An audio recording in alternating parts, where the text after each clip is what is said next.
The ancients knew about dreams, though we glean most through biblical accounts, but it was not until the early 20th century that modern dream interpretation gained wider understanding.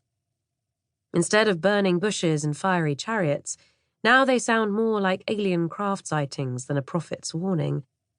Dream content held fascinating, intimate detail to professional observers. Their significance was seen as profoundly meaningful, revealing at last the inner workings of the dreamer's mind. Sigmund Freud. Austrian physicist Sigmund Freud, the acknowledged founder of psychoanalysis, ranks as the foremost leader of talking therapy, the first to recognize the significance of dreams in mental health. He published his book, The Interpretation of Dreams, in 1900, setting the stage for psychoanalytic theory and electrifying his colleagues with its daring content. Freud believed his patients' sleep narratives largely held covert sexual conflict. However, several researchers have wondered since if his own personal struggle with his sexual leanings was not sometimes colouring his interpretations. He insisted that to be accepted by his sceptical peers, it was essential to keep to a strict, rational position. He failed to accept any mystical, otherworldly interpretations suggested by one or two of his students. Significantly, Freud saw the connection between the Greek Oedipus Rex tragedy. Oedipus accidentally killed his father and then married his widowed mother, believing he had been adopted at birth, and the hidden, repressed sexual longings in his patients. Though he is known mostly today for his theory of repression, Freud developed other important ideas still widely respected over a century later by mental health practitioners. Carl Jung. An analytical psychologist and Freud student for some years, Swiss-born Carl Jung's name is synonymous with dream interpretation. Jung has influenced modern dreaming studies more than anyone. Opposed to his mentor's professed one-track view of dream analysis, Jung broke away, insisting that dreams come from a transcendental source, the world of the spirit.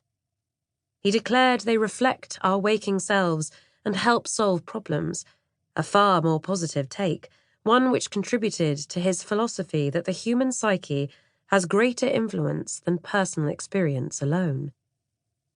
So Jung developed his own idea about the value of dreams, far removed from hints at the forbidden in disguised form. He saw a dream as the expression of the wisdom of the unconscious. He believed it was often cloaked in symbolism or metaphor, powerfully integrating the conscious with the unconscious, and he valued that concept highly.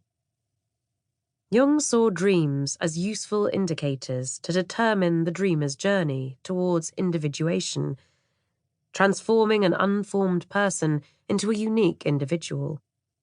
He maintained that women have a masculine, animus side to their psyche, men a feminine, anima side, essential for that journey. Unlike Freud, he embraced the holistic way of life. Jung believed in alchemy, astrology, and mythology.